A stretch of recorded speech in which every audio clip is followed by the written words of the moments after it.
अस्सलाम वालेकुम नाज़रीन, मैं हूं अब्दुल वहीद और आप देख रहे हैं दिया स्टूडियो।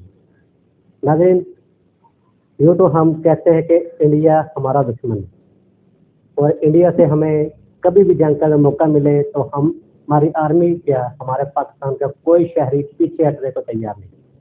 हम सब इंडिया के खिलाफ जंग लड़ने के लिए इतने तावले रहते हैं कि जिसका कोई भी मुआवजा नहीं कर सकता। हमारा बस चले तो हम आज इसी वक्त इंडिया पे हमला कर दें। लेकिन नाज़रीन, इंडिया के कुछ बहादुर जवान जिनके बारे में हमें इसलिए नहीं बताया जा रहा कि वो इंडिया के हैं, लेकिन उनके कारनामे और उनकी जो कोशिशें थी अपने मुल्क के लिए, जो बहादुरी थी, जो उनकी हिकमत अमली थी, उसके बारे में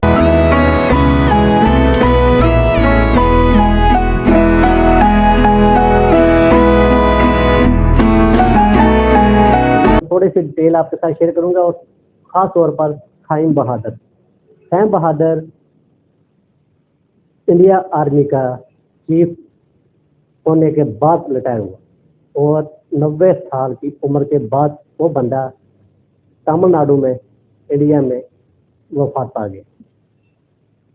साइम बहादुर 3 अप्रैल 1914 को अमृतसर पंजाब में पैदा होता है। पैदा होने के बाद वो अपनी इब्तदाई तालीम वहीं से हासिल करता है। उसके बाद 1931 में वो आर्मी में भर्ती हो जाता है। आर्मी में भर्ती होने पर वो ब्रिटिश इंडिया की सारी बातें बतानिया की आर्मी थी, उसमें वो भर्ती होता है।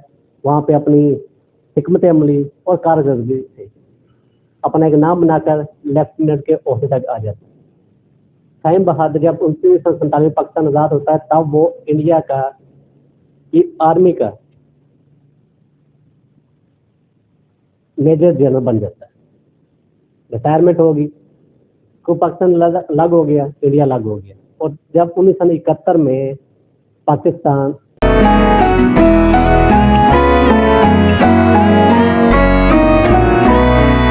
बांग्लादेश अलग होता है तो पाकिस्तान की जंग जब वहां पर बांग्लादेश में शुरू हो जाती है, क्योंकि बांग्लादेश की मदद करने के लिए इंडियन आर्मी आती है। तो इंडियन आर्मी से जब जंग पाकिस्तान की शुरू हो जाती है तो तब साइम बहादुर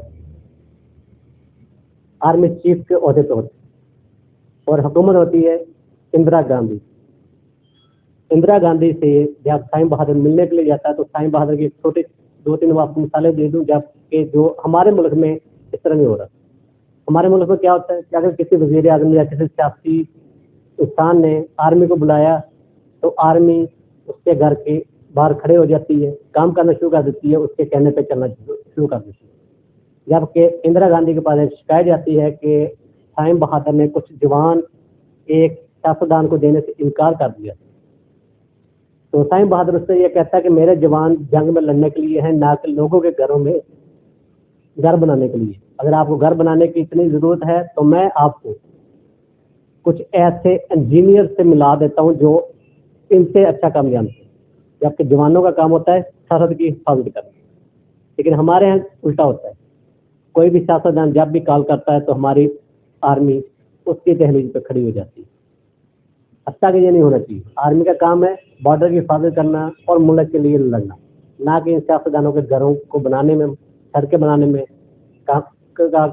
सड़कें बनाने का काम करना। ये है आर्मी का काम नहीं। 1972-73 में जब पाकिस्तान की जंग होती है, पाकिस्तान हार जाता है। तो जब पाकिस्तान वहां पे हारता है तो हमारे जो उस वक्त के आर्मी चीफ होते, जो उस वक्त के वहां पे जनरल साहब होते, वो थे आमर अब्दुल्ला नियाजी, जिनका मायदा होता है इंडियन जनरल के साथ जिनका नाम था जगजीत सिंह और इनके दरमियान एक मायदा तय पाता है, जिसके बाद जंगबंदी हो जाती है और 1972 में पाकिस्तानी आर्मी बांग्लादेश से पाकिस्तान वापस आ जाती है। तो उसी दौरान साइम बहादुर ने एक किताब लिखी है मेरा इंडिया। तो उसमें साइम बहादुर ये कहता है कि अगर मैं पाकिस्तान का आर्मी चीफ होता तो पाकिस्तान ये जंग कभी न हारता। पाकिस्तान हमेशा जंग जीतता और जीतने और मेरी हिकमत अमली के मुताबिक पाकिस्तान इंडिया को बांग्लादेश में या इंडिया में भी आकर शिकस्त देता। यह कहना था साइम बहादुर का, जिसपे साइम बहादुर पर एक इंक्वायरी भी बैठी जो कि इंदिरा गांधी के सामने थी, तो उसमें साइम बहादुर ने कहा मैंने तो बहुत सी बातें की। मैंने तो ये भी कहा था कि अगर ब्रिटिश पहले से जानते कि हम लोगों ने यहाँ का माल बतानी ही लेके जाना है तो वो हमें कब का आगार कर देते, तो उस पर तो कोई बात नहीं हुई। तो नाज़रीन, साइम बहादुर सुनने में ये भी आया कि साइम बहादुर से इंदिरा गांधी प्यार करती थी और शादी भी करना चाहती थी, लेकिन साइम बहादुर ने मोनिक से शादी की और जिनकी पैदाइश हुई थी 1911 में, और 90 साल की उम्र पाई, और 13 फरवरी 2001 में तमिलनाडु में फौत हो गई थी। तो नाज़रीन, ये था एक मुख्तसर सा तारुफ हमारे दुश्मन आर्मी चीफ का, जिसका ये कहना था कि फौज का काम है सरहद की हिफाजत करना, जंग लड़ना, ना कि सियासतदानों के लिए सड़कें बनाना और उनके घर बनाना। और सर में ये भी कहा कि अगर हिकमत अमली थोड़ी सी यहिया खान दुरुस्त करता और जहाँ मुझसे ही मशवरा कर लेता तो शायद जंग ही ना होती, सारे मामला बैठ के हल हो जाते, जो कि बाद में भी बैठ के हल हुए पाकिस्तानी आर्मी की जानिब से। तो नाज़रीन, मुझे दीजिएगा इजाजत।